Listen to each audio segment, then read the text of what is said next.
Tonight, the vaulted arches of the Houses of Parliament are replaced by the glass and steel of Channel 4 headquarters, as those in the seat of power and you, the viewers, single out Westminster's stars. Welcome to the 5th Annual Channel 4 Political Awards.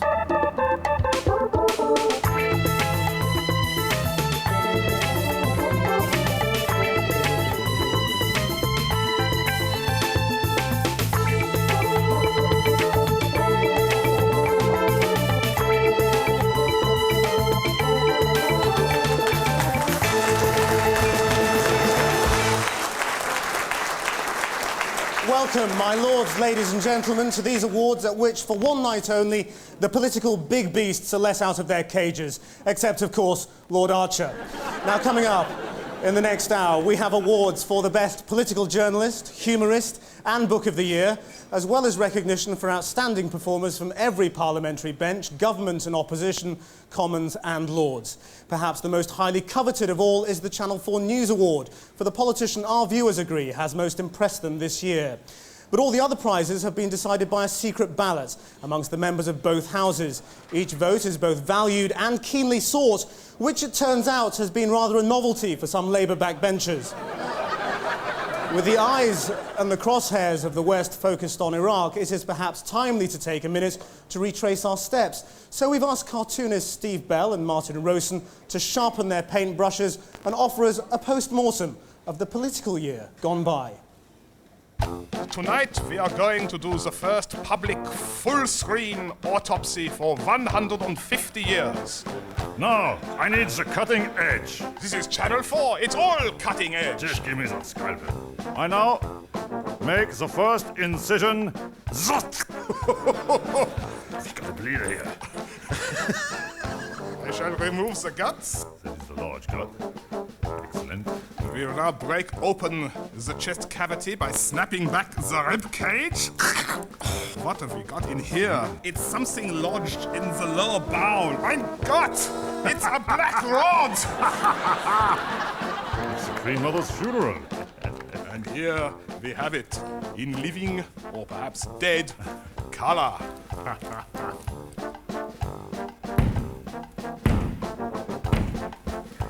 So, Dr. von Rosen, there is more things in the cadaver. It's a 50-year-old necrotic growth. Nice bunting. What else? Heiliger What else? Scheiß is bunting. It's silverware. It's clanking things. A gift from the Sultan of Brunei. Interesting. What's this? It's the Jubilee. It's the Jubilee. Ah, and here's the Jubilee. Queen herself in Buckingham Excellent. Palace, celebrating 50 glorious years with an air guitar. And now, what's this? We have a baseball bat, Dr. Steve. Oh, thank you very much.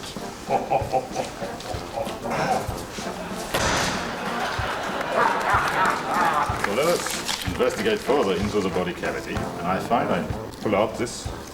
Good God. Grief, what is this? It's John Major's underpants. Pants, and they're It's full of for curry. curry. Ah, my God. I put it away. There's something huge here. There's some massive fatty thing. It's everywhere. It's an enormous, huge clot. It's John Prescott. The cause of death. The cause of death. The cause of death in the body politic. Ah, that's a good fireman. Yes, this enormous lump of fat is rendering down at the rate of £8.50 an hour. Excellent.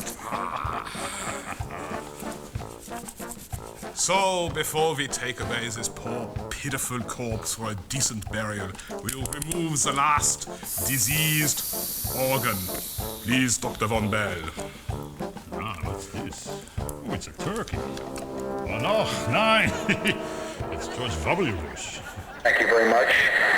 God bless America.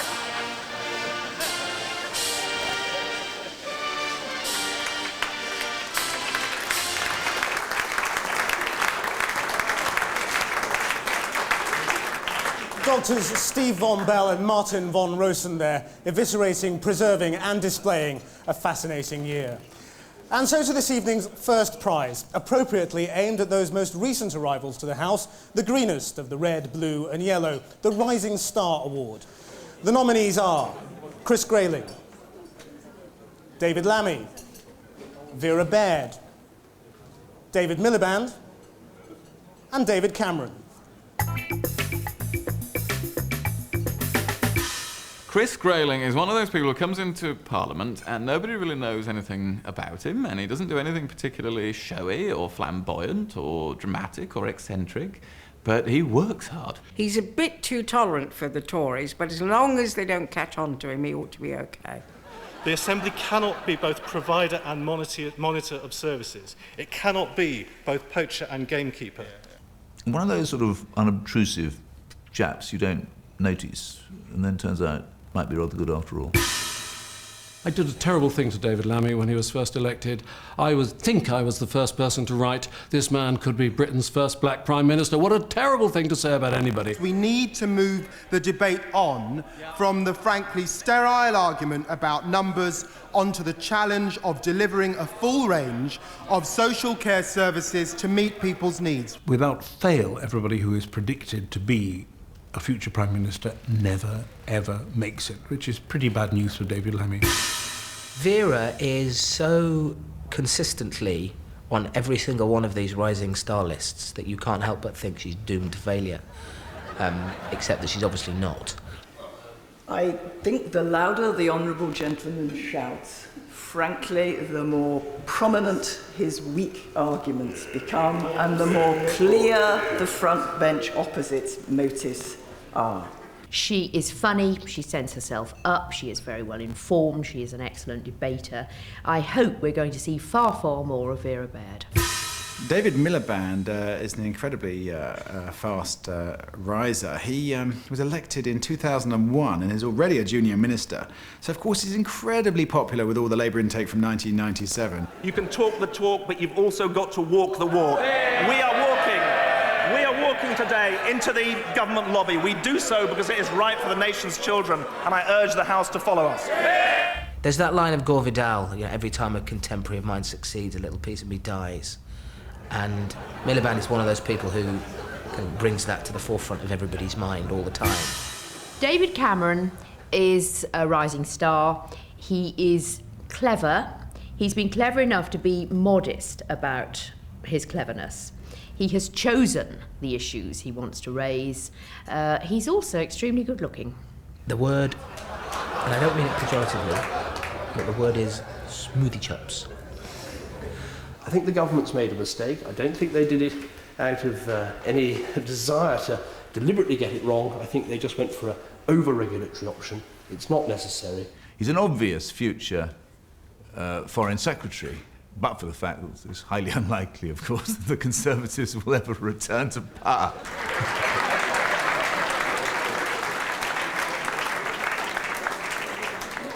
And the winner of the Rising Star Award is David Miliband.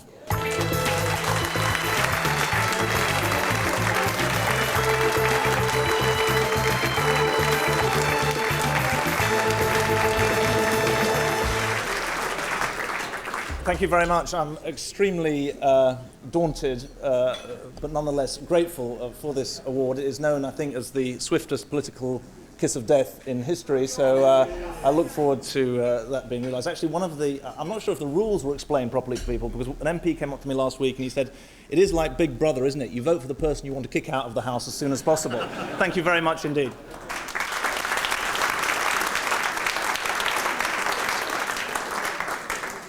Now, as anyone who's driven behind a school bus will know, it's always the ones on the back seat who make the most obscene gestures. And so we come to the Government Backbencher of the Year award. This year's troublemakers are Alan Simpson, Una King, Graham Allen, and Alice Marr. Alan Simpson is absolutely everything that a loyal government backbencher ought to be. Hard-working, clever, witty, articulate, and totally and completely uncontrollable. He's a nice lad. He really is a nice young man. Sadly, I feel that Bush will hit Iraq in much the same way that a drunk will hit a bottle. He needs to do that to satisfy his thirst for power and for oil.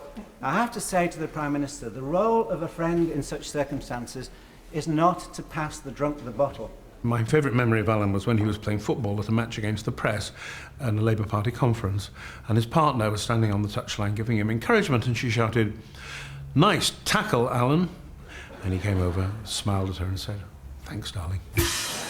What can you say about Una King? You can't really describe her as a Blair babe. She's an attractive woman, she's relatively young, but she's very much her own person. One of my predecessors to second the Queen's speech, Neil Kinnock, gave me some advice. He said, Una, if you want to succeed at Westminster, you've got to do 3 things. First, you must specialise. He said, if you don't specialise, it'll set you back 10 years. Second, you must stop swearing. And third, you must stop wearing micro miniskirts. Now, I'd just love to hear what they say about Una in the ladies' toilets. Graham Allen deserves all kinds of prizes for cheek. He's a fully paid-up member of the Awkward Squad, but on the side of the angels. Will my right honourable friend review the handful of cases that members in all parts of this House actually have regarding war veterans who are still denied the medals and the recognition that they morally deserve because the Ministry of Defence has a mean-minded, pettifogging interpretation of the rules and regulations. What he has done is, in fact, to really question the very, if you like, authority of the government and its ability to rule in the way in which it does. Alice Marr is what I would have imagined if my mum had have come to Parliament. She's established herself as an important voice on the left. She's a nuisance. There aren't enough of them. I think the dossier is light on fact. I think it's very heavy on conjecture. It's light on argument and heavy on emotion. In fact, if it were an A-level answer, the examiners would downgrade it with no hesitation whatsoever. And I picture her at the end of a hard day's fighting, down in the stranger's bar, you're minding your own business, and Alice walks past and says, "Mine's a Chardonnay." And the winner is Graham Allen.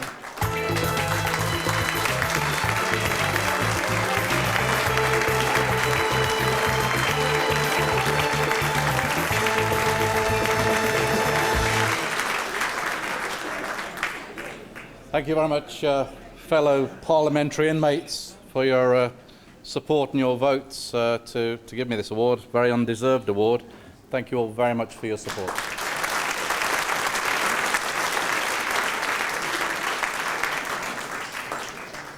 Now, we've heard a lot recently about those menacing people who sit at their kitchen tables in North London cooking up doses of bilious poison to be inflicted on an innocent public. Yes, this next award is that for the political journalist of the year. These are the people who found the perfect balance between back-scratching and backbiting. Polly Toynbee, Peter Riddle, Andrew Rawnsley, and Michael Brown. I always like what I read with Polly Toynbee, even when I don't necessarily agree with it. She's a committed journalist, and that's not an oxymoron. Has the Afghan story gone cold? If the West turns its back now and lets the country slide back into tribal warfare and despair, there will be no moral justification for any future great interventions in the name of human rights. Take no prisoners, Toynbee. I always think of her leaning a flamethrower against her typewriter as she sits down to write. Peter Riddle is an encyclopedia on legs. He knows exactly the facts, the figures, the personalities. He knows really what has to be said, and he's prepared to say it. So if you want to know what's really going on in Whitehall, read Riddle. Tony Blair's meeting last week with Alan Williams was very revealing. Although when Tony met Alan may not exactly be in the when Harry met Sally class for wit, pace and plot. For a start, Gwyneth Dunwoody has rather different ways of making a point than Meg Ryan did. If we didn't have Peter Riddle, we wouldn't have a great deal of important source material on the way politics and government is developing. Andrew Rawnsley, I'm sure he's a talented journalist, but I'm afraid when I watch him on television, I'm always fixated by his hair. Is it a wig? It wasn't a question of taking a decision. It was knowing whether we could cope with a firefighter strike and action in the Gulf simultaneously. We will cope. We will cope. The Chief of the Defence Staff, he's got an office right next door to you. He doesn't think we can cope. Well, I see him probably rather more often. I'm sure you do, but maybe you don't talk to each other enough. Good broadcaster, probably win it, manages to be a political journalist without making very many enemies, which is quite an achievement. Michael Brown has managed to jump over the counter from being an MP and a Tory to being a really good journalist and a good commentator. Mr. Bercow's resignation from the shadow cabinet threatens to set off fireworks among Tory MPs, increasing the risk of the party leader's remaining authority going up in flames. It is certainly guaranteed to kick off a second consecutive week of parliamentary turmoil, making the gunpowder plot of 1605 seem a pretty tame affair by comparison. I think he has been a very significant commentator on what's been going on in the Tory party and gets better and better. And the winner is Andrew Rawnsley.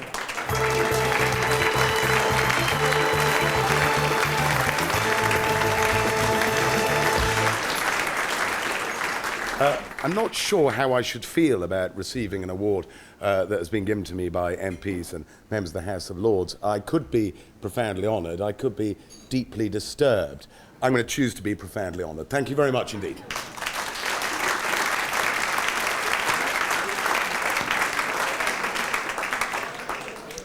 Of course, the issue concerning journalists most at the moment is whether or not we are on our way to war. But what do we know about the threat from Saddam? The Channel 4 Political Awards have commissioned a special report from a man who's led his crusade for truth and justice from Bosnia to Westminster and now into deepest Iraq.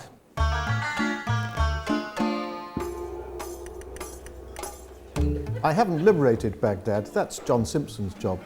But I have obtained exclusive access to one of Saddam Hussein's opulent palaces outside the city. This, of course, is Saddam's summer palace. 100 miles south of here is his winter palace, and hundreds of feet beneath that, his nuclear winter palace. What exactly is the United Nations expecting to find here? George Bush has made his position completely clear, so I'm here in Baghdad to try and get inside the mind of this great dictator, and to see what Saddam Hussein is up to. Hard evidence of weapons of mass destruction is difficult to find.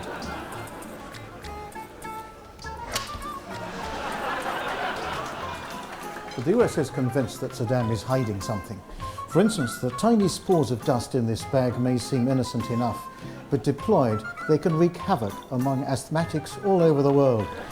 This looks like an innocent ornament. In fact, it's covered with germs. And the US believes that Saddam can get one of these into every living room in the country because of his links with the Al-IKEA network. And the missiles, they could be hidden just anywhere, couldn't they? And here's a list of everything we sold Saddam Hussein since he came to power. We sold him these weapons deliberately because we know they don't work properly, especially in the desert. Martin Bell, Channel 4, from a presidential palace somewhere near you.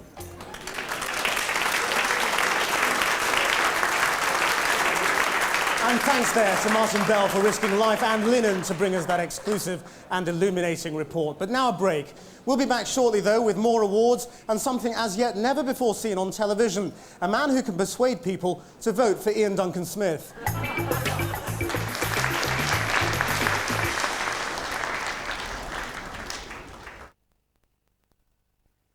Say hello to free minutes to call any network anytime. Ideas for better business. T-Mobile.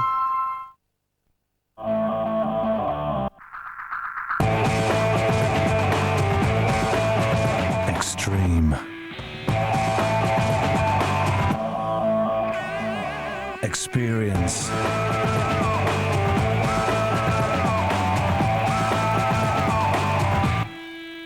Expression. The Nissan X-Trail. Does need something. Red wine.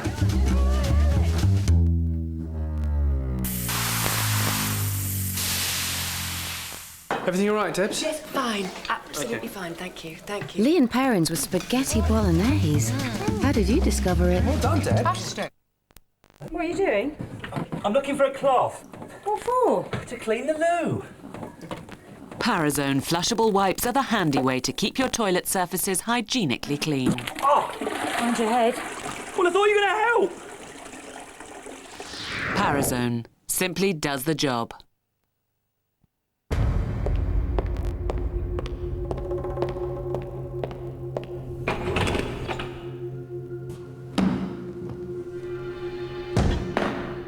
£100 million in cold, hard cash. That's how much we saved our customers. Just have a look at these figures. There are people out there, good people, who have saved our electricity customers millions by being cheaper than their local electricity supplier. Say hello to free trials of our latest services. Ideas for better business. T-Mobile. Why just cut split ends when you can help stop them? Pantene Pro V's new Repair and Protect has a moisturising provitamin formula so intensive it reinforces the hair to help stop split ends forming. This could be the end for split ends. New Repair and Protect shampoo and conditioner from Pantene Pro V. Don't cut them, stop them. Do you think men and women are totally different? Research shows that men can be just as moody as women, and women are just as technical as men. And it's a bit of a myth that only men need to look after their hearts, whether male or female. People with healthy hearts tend to eat more whole grain food, like 100% whole grain shredded wheat, or Cheerios with 4 whole grains. Maybe we're not so different after all. Think about your heart with shredded wheat and Cheerios. This year, up to 3 million Muslims will make the sacred pilgrimage known as Hajj. Something is saying to me that you should do this. In a British television first, follow 5 pilgrims on the journey of a lifetime. Hajj, the greatest trip on earth. Nightly coverage begins with an hour-long documentary next Saturday at 7 on 4.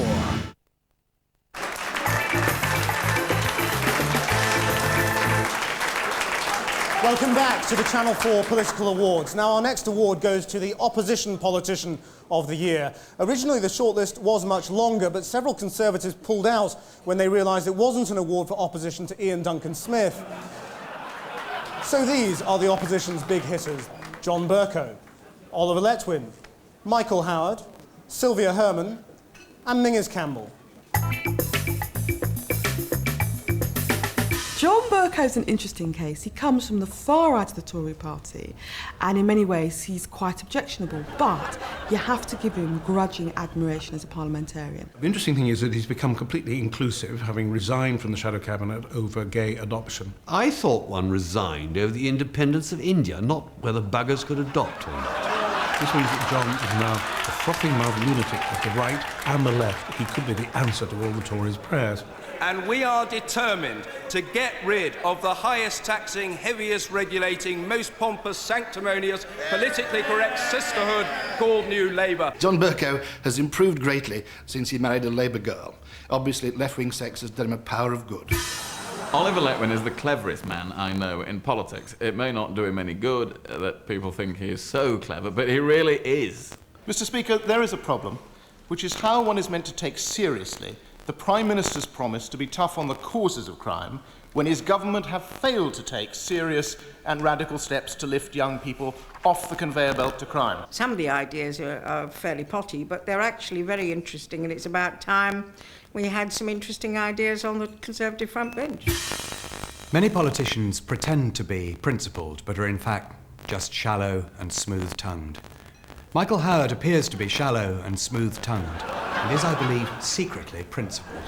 An extraordinary moment in last autumn's budget speech by the Chancellor, when the reply from Howard had all of that command of phrase, ridicule, that Gordon Brown has deployed so brilliantly on Conservative politicians for 10 years, and suddenly he found Howard doing the same to him. That his forecasts on growth were wrong, his forecasts on revenue were wrong, his forecasts on borrowing were wrong, his forecasts on his deficit were wrong. These are the downgraded forecasts of a downgraded Chancellor.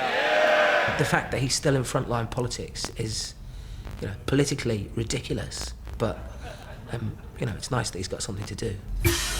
Sylvia Herman really does come across as reasonable, fair-minded, and very, very honest. She's a breath of fresh air in Northern Irish politics. She's more thoughtful and she's more subtle than most people's caricature of an Ulster politician. Recently he wrote to me and said that in fact he he hoped, let me get the date, 18th of March 2002. I thought it was more recent, but obviously time flies when I'm enjoying it, so.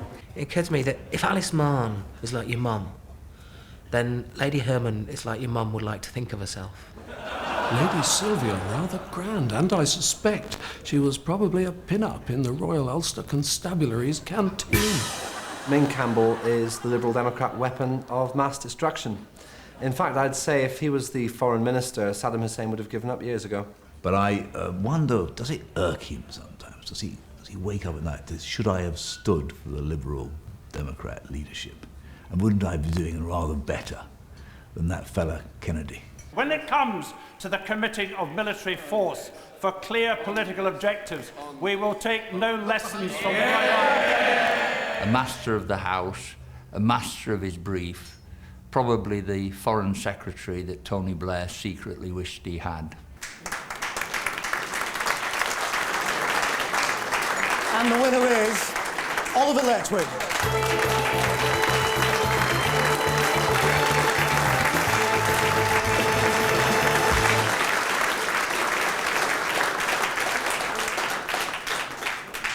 Thank you very much. The first thing I should say is I'm delighted that I've kept Gwyneth Dunwoody interested in the last year, and I shall measure my political progress by whether I manage to do so in future years. The second thing I should say is that it is a blessed relief to be talking about something other than asylum.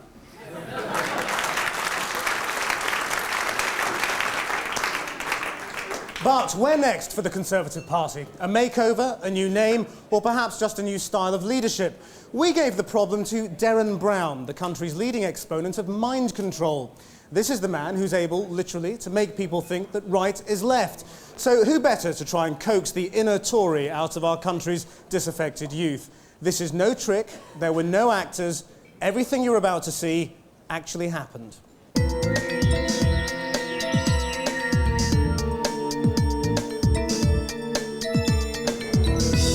I'm here outside Conservative's central office to see if I can use my skills to make a few youths of today find this man incredibly appealing.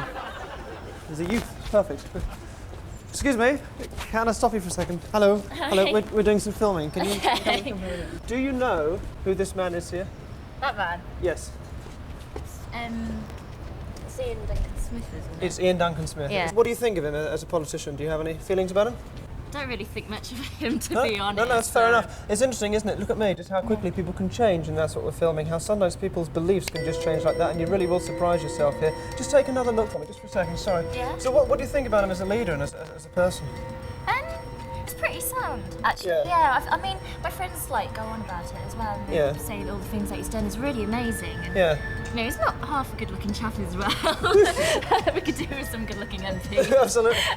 Would you vote for him in an election? Yeah, definitely. Yeah. I'd definitely go for him. I mean, my dad raves on everything, and I usually never listen to it. It's Yeah, one can I thing I just- would have in common. Sorry, what were you saying? What do you think of him? Sorry? Are you a big fan of him? No, I don't really pay attention. No. I'm not really a fan of him. I feel sorry for him, really. It's just interesting, isn't it, how things can sometimes just change in your sleep. Things can be so easy. So, as a person or as a politician, how do you find him? Well, he's the quiet man, isn't he? But I find he's I think there's steel in there. Would you vote for him as well? Oh, yeah, absolutely. Yeah. Can I just snap you out of that? So what do you think of him as a politician? Hopeless. Look at me for a second. And when those ideas change, sometimes you can really surprise yourself, and then the next thing you know, for no reason, suddenly you've changed. Open your eyes. Have a look. Do you think he'd be a very popular Prime Minister? I think he would, yes. I think he'd be very popular with the masses. Yeah, excellent. Nice chat. Thank you. If I can just snap you out of that for a second. So when you look at that, do you warm to him? To him? No. If you were walking into a polling booth now and being asked to vote for this man, would it? No. Okay, no. All right. Excellent. So look at me. I don't know if you've ever fallen in love, but it's amazing sometimes how things can change. That's right, which is great. So just take a look at him now and just tell me what you think of him. He's nice. It's like, I don't really usually have anything for bald men, but... Oh, right. Oh, is there a bit of a thing going on there? Yeah, he's all right. Is He's he got a nice smile. Is he, out of all the politicians, would you say he's among the sexier ones? Yes, I think I would say that. Thank you ever so much for your time. Yeah. Excellent. Thank you. Bye.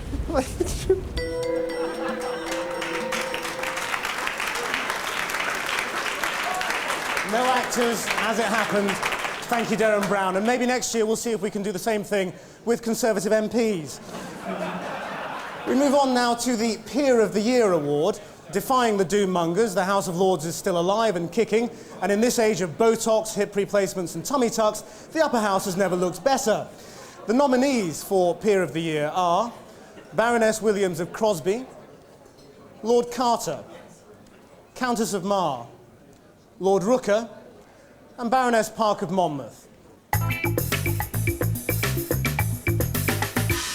I hope that this award goes to Baroness Williams because she's wonderfully reinvented herself as leader of the Liberal Democrats and the Lords. She's had a sort of real Indian summer. And I think the government has to look very closely into how it conducted that part of its relationship to the negotiations. Indeed, if it was clear the government would not finance more than 4% in any situation, it is not altogether clear why the government joined in the negotiations at all. Well, she's the Mother Teresa of the Palace of Westminster. And what's more, Baroness Williams is now punctual. The one thing everyone knew about Shirley Williams, she's always late. She's now punctual. Asked why, she says it's because I married an American. Lord Carter could charm the birds from the trees. Absolutely everybody loves him. He is a working class Labour landowning gentleman farmer. And anybody who can be a working class Labour landowning gentleman farmer or anything like it deserves some kind of prize. But in the end, he was skewered by his own side. When the Prime Minister appointed me just over 5 years ago, he told me he was giving me the toughest job in the government. Well, actually, I've enjoyed every minute of it. And I am really proud to have been the Chief Whip in your Lordship's house. Now, there is still a lot of business on the order paper. I was Chief Whip until 10 o'clock this morning, so please get on with it. Lord Carter ought to be the subject of an Agatha Christie novel. I mean, why did he get sacked as Chief Whip in the House of Lords? Nobody has yet explained this. Lady Mar is a crusader for good health. And when you look at somebody like me, you can understand why I need a lot more people like Lady Mar. I think she's done more for backbench power than anybody else in the Lords has. You're going to breed in weaknesses as you breed in and breed in and breed in. We know it with human beings. You can see what happened to the aristocracy, my lords. That's why the government is so keen to get rid of us. She knows everything there is to know about sheep and goats. Her goat cheese is marvellous. For me to taste it, really delicious. I gave my husband some for Christmas. Lord Rooker is a real surprise for the House. I think the opposition thought they would not take to him, and they love him. He's bluff and honest. He has his own way of dealing with the House, and we love him for it. I have to say, in my experience as a minister, which might be a bit less after what I'm about to say, the Treasury's virtually wrecked every good idea I've come across in the last 5 years. Everybody in the northern half of Birmingham believes that Jeff Rooker is their MP.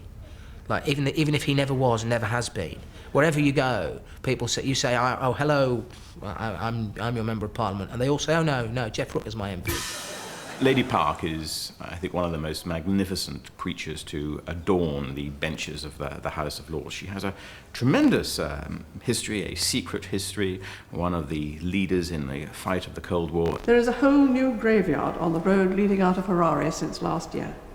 The poverty is already such that, as an experienced social worker told me, for the first time she is offered nothing when she enters a house. When I think of her as a spy in Moscow in the 50s, she must have been so jolly dishy. And, you know, I can see her playing the lead role as Tiffany somebody or other in a Bond movie. And to announce the winner, please welcome the chairman of Channel 4, Vanny Treves.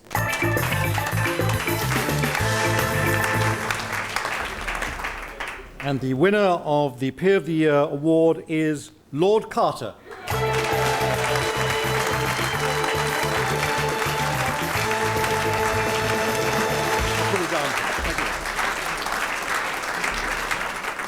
I was always asked as Chief Whip, how on earth do you get the programme through? You've only got 28% of the votes, you've got no speaker. And I used to say, in fact, I'm afraid rather pompously, that it was all down to charm and goodwill. But then I discovered the real answer. I found that I shared a birthday with Lloyd George and Muhammad Ali and Al Capone. If you put those three together, I think you've got what it takes. Thank you very much.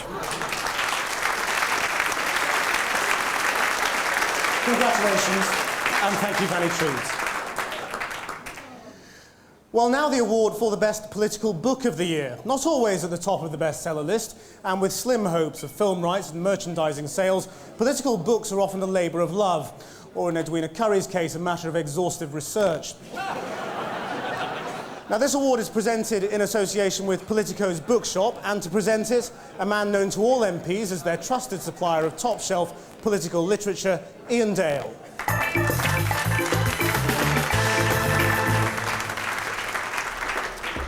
And the winner of the Channel 4 Politico's Political Book of the Year is Britain's finest writer, Matthew Paris.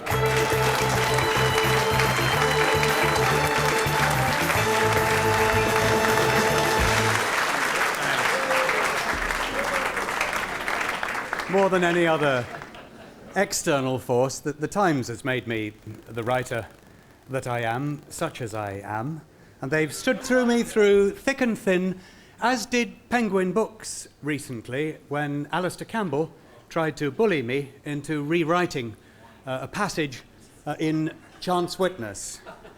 For Penguin to receive faxes on number 10 Downing Street crested notepaper threatening an injunction to stop the publication of the book must have been pretty chilling for the publishers, and I'm very grateful to them for not having given in. Alistair's memory has differed from mine on many occasions, and I think the explanation is probably best put by that shrewd observer of New Labour, the Labour MP Paul Flynn, who once said, "Only the future is certain, the past is always changing."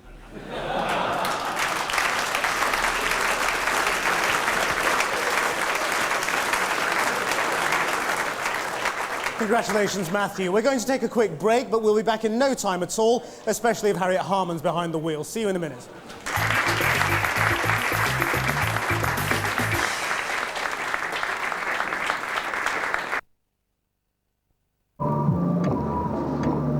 Just stay in its tracks.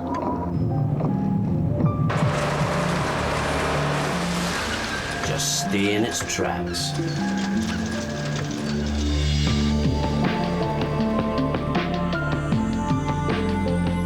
The Jaguar X-Type 2.5 and 3 litre. Four-wheel drive fitted as standard.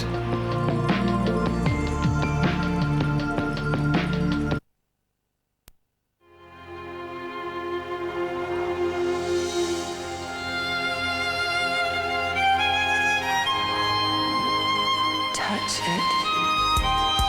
Live it. To book your break in Scotland, call 0845 2255 121. Hello, Learn Direct. How can I help? Oh, no. It's for you, obviously. For advice on over 500,000 courses, call Learn Direct on 0800 100 900. What? The city? How romantic. A trip to somewhere special, £400. Come along, boys. A few souvenirs, £1,000. More blocks. A little culture, £150. No cats in this one, right? I don't think so. A holiday with people who make you feel warm and fuzzy, priceless. There are some things money can't buy. For everything else, there's MasterCard, accepted for all your travel needs, from flights to sites. We produce an energy that's clean and efficient. Welcome to the future of energy production. An energy for business. An energy for leisure. It powers things like my dishwasher. Who are we? Weetabix, generating energy for everyone.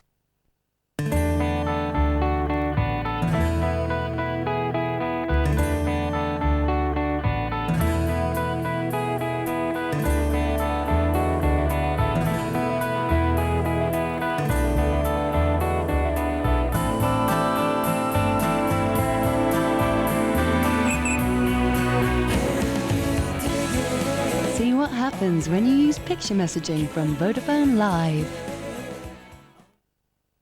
The Mail have given me not £1 million but £2 million to give away. All the these gold envelopes contain cash prizes of up to £100,000, with over 60,000 winning envelopes every week. Now, in this one, I'm putting a signed cheque for £200,000. If you get this, I'll personally give you the cash. It must be one, guaranteed. The Mail has got £2 million to give away. Will my £200,000 cheque be in your Mail on Sunday tomorrow? He designed helicopters, submarines and tanks 500 years before they became reality. But would Da Vinci's machines have actually worked? Two teams are given 3 months to build an 80-foot crossbow and a flying machine. Leonardo's Dream Machine starts Monday at 9 on 4.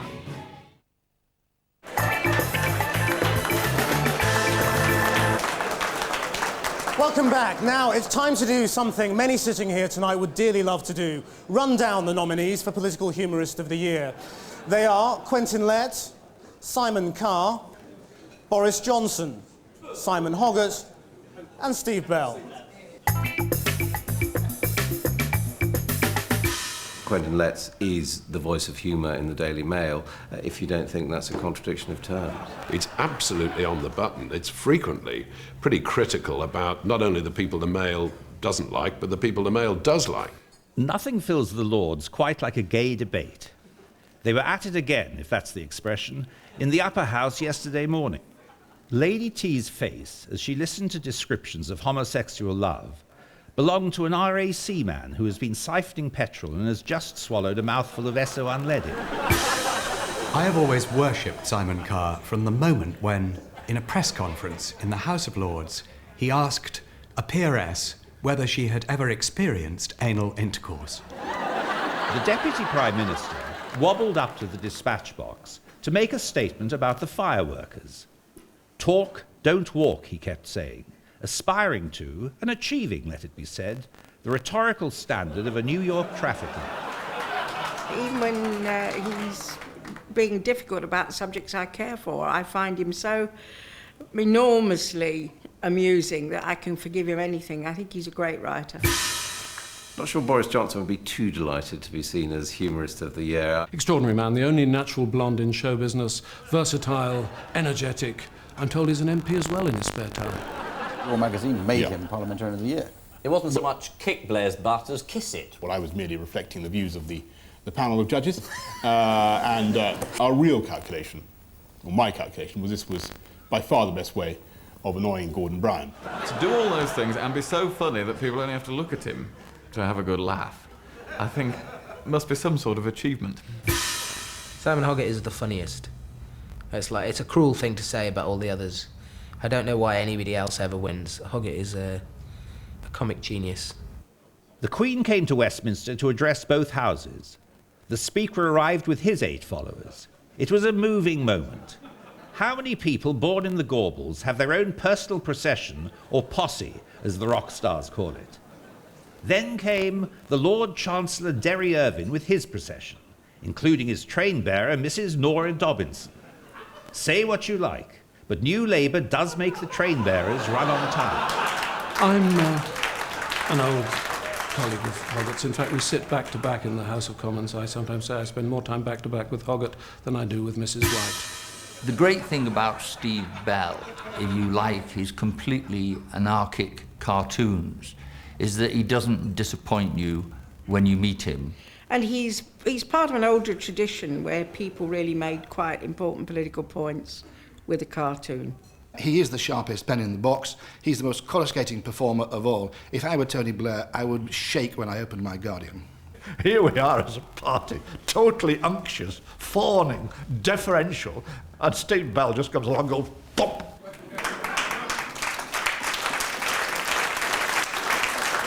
And here to announce the winner is a previous winner of this and many other awards. A warm welcome, please, for Rory Bremner.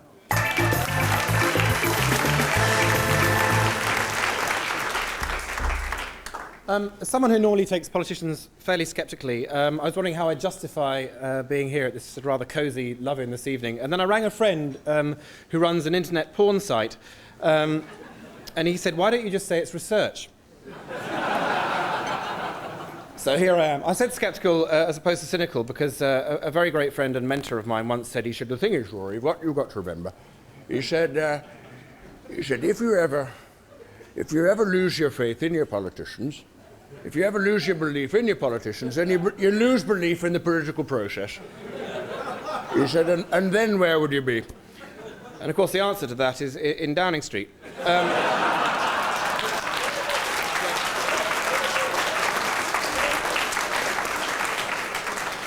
The winner of Humorist of the Year, Simon Hogarth.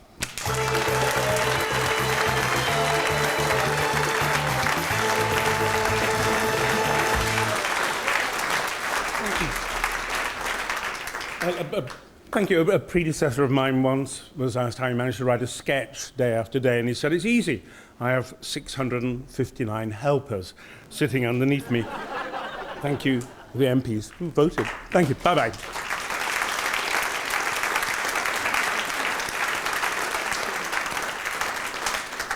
Well, now for a report direct from the bowels of Westminster, the legendary Annie's Bar, which for one night only is under new management. A publican whose views are as extreme as they are narrow, he is the Alf Garnett of the modern age. Best of order, please, for the pub landlord, Al Murray. Cheers! Let's hear it for the beer. All hail to the ale, and welcome the wine. For the ladies. And there's so many more of you now, isn't there? Yeah, that's right. Anyway, I love politics. It's a beautiful thing, and you need a left wing and a right wing. It's like a bird. It needs a left wing and a right wing, or it's just going to fly around in circles or drop out the sky or something. And let's not forget the Liberals as a little tiny yellow beak. I love Liberals, but you've got no follow-through, with all due respect. You've got no follow-through, have you? Yeah? Listen, I mean, you would say, wouldn't you, that unemployment causes crime. Come on, say it! That's it, unemployment causes crime. But will you lock up the unemployed? No, you won't. No follow-through, that's your basic problem. That's why you're never going to win an election. But the point is this, yeah? I love politics, and of course, I love our Prime Minister, Mr. Tony Blair. And he's a born leader, that man, because he's posh, isn't he, yeah? And we need a posh person in charge of Great Britain, don't we, yeah? Because if you want to set the working class free in Great Britain, get a posh bloke to tell them they're free, and they'll do as they're told. Oh, cheers, Gov. We hadn't thought of that. We'll go then. What do we do now? It's a beautiful thing. But it's a difficult time of national emergency. Pretty soon we could be back at war, couldn't we? It's a worrying time, but a fabulous thing to see Great Britain back in the saddle, showing the world who's boss with our 4 jets. It doesn't get any better than that, does it? But we will win this war if there is a war against Iraq. We will win it.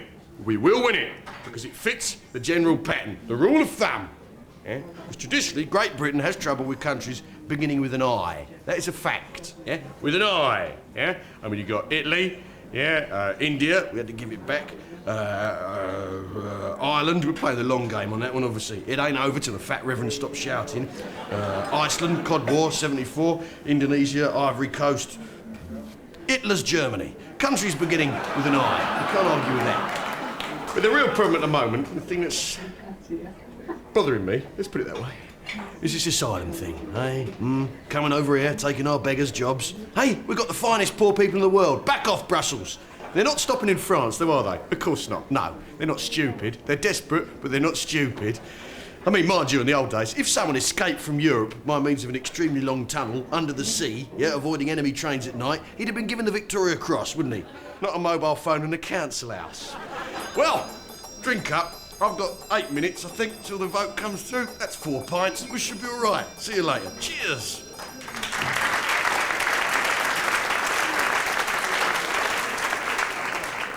Well, now an award bestowed on the politician who's done most damage on the floor of the Commons this year, and we don't mean Theresa May's heels. So here are 2002's Housemasters. Robin Cook, Oliver Letwin, Mingers Campbell, and Margaret Beckett. Robin Cook probably is the man who's had the single biggest impact on Westminster this year, getting through those reforms. The right honourable gentleman might want to reflect that it was customary for the House to sit in the mornings and the afternoons until the 19th century. Perhaps it might help him to come to terms with earlier sittings if he were to think of them not as modernisation but as a reversion to tradition. Robin, of course, is an extremely clever fellow, as we all know, and if we didn't know, I think he might tell us. And he has set about major change. We're not all in favour of all the changes, but he has carried through major change. My paths have crossed Oliver Letwin more than once. I mean, he's got fantastically good press this year. And he's a clever guy, and he's not nasty or anything, but he only looks good because David Blunkett is so right-wing. He's a thinking Conservative, and this is a crippling disadvantage. The government, of course, tells us that it has reached record levels of policing. Once again, Mr. Speaker, we are facing the airbrush theory of history. What the government means, of course, is that it has very recently, very slightly exceeded the number of police officers it inherited from the last Conservative government.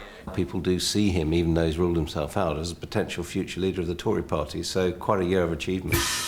Ming is an obvious hero. He's a boy's own hero in every sense. But when the lives of British servicemen and women may be put at risk, it is neither un-Americanism to question the policies of the Bush administration, nor indeed is it unpatriotic to question the policies of our own government. What I will say is that he keeps a Corby trouser press in his bedroom, and his creases are so sharp that you could cut rare roast beef with them. He is the only member of Parliament who can make this claim. Margaret Beckett, I think, has been a real woman to look to if you are particularly in the Labour Party. Not really in sympathy with New Labour, but is there, and now she's putting the boot in to DEFRA. However, he asks in his introduction whether, as a first step, DEFRA can simply admit that government made mistakes during its handling of the crisis and that all involved are determined to learn from these mistakes. I can, Mr. Speaker, and I do. I once wrote a sketch in which I described how a fly had got stuck in Margaret Beckett's extraordinarily brittle hair. And she's got a great sense of humour. She gave me a fly swat as a present afterwards.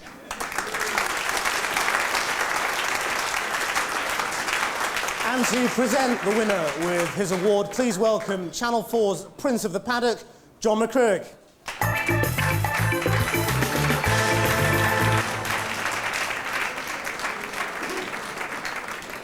Well, as you know, whatever the economic climate, bookmakers always flourish. And here we've got a double carpet, 33-1 rag. The complete outsider wins the House Award.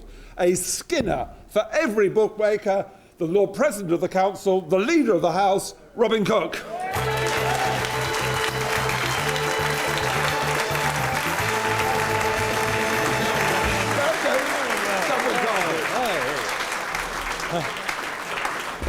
It's a problem for Peter Bourne and I, since we only watch Channel 4 on Saturday afternoon from Doncaster, Kempton, Lingfield, Leopardstown.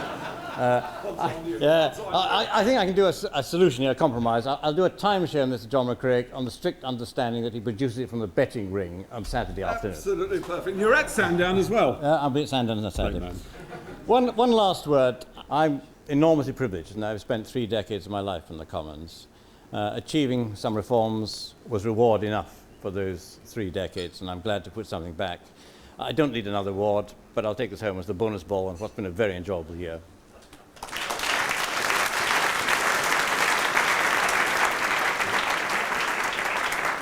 Congratulations, Robin Cook, and thanks, John McCrick.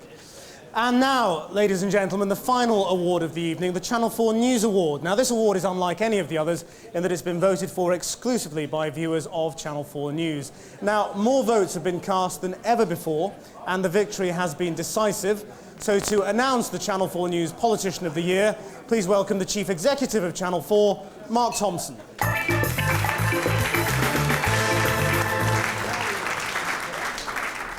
And the winner of the Channel 4 News Award for the Politician of the Year goes to Tony Benn.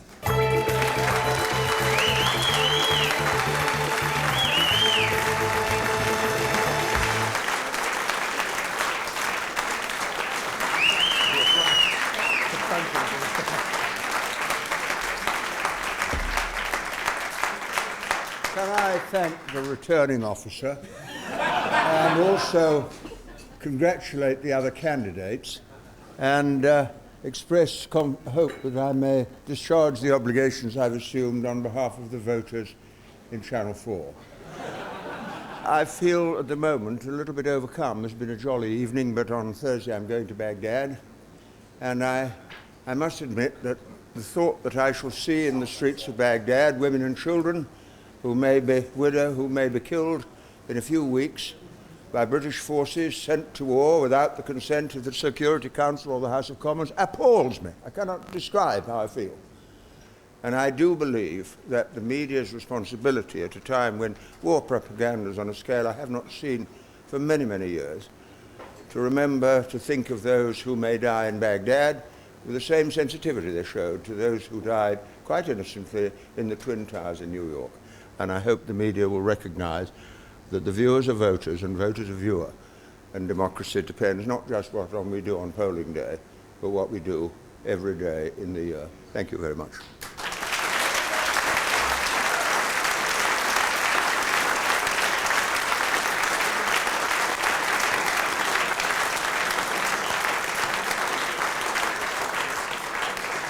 So that's it from the 5th Annual Channel 4 Political Awards. The truce is over. You can all go back to pretending to hate each other again. Until next year, good night.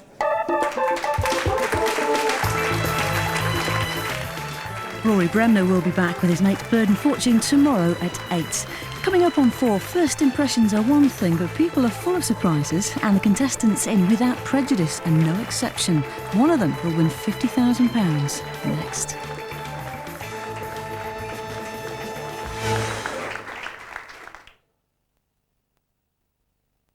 Honesty isn't always the best policy. 8 years ago, the president was diagnosed with MS. He concealed it during the election. I would like to issue the first round of subpoenas. Josiah Bartlett, Abigail Ann Bartlett, Leo Thomas McGarry. Can the president survive a war on two fronts? Why won't you talk to me? Why aren't you with me? Go to hell. Every paper today had a picture on the front page of the president boarding Air Force One to go home by himself. It is becoming clear to me what the president's biggest liability is going to be. What? You. The pressure reaches breaking point in a new series of The West Wing. What if he has to invade? Damn it! Jack, you gonna challenge the president? Take a look around at all the Democrats running from you right now. Do you even know who your friends are anymore? Don't you dare lecture me, Mr. President. Don't you dare do it. CJ doesn't misspeak. He just did. Mr. President, can you tell us right now who will be seeking a second term? The new series of The West Wing, next Saturday at 8 on 4. Oh, is that the time?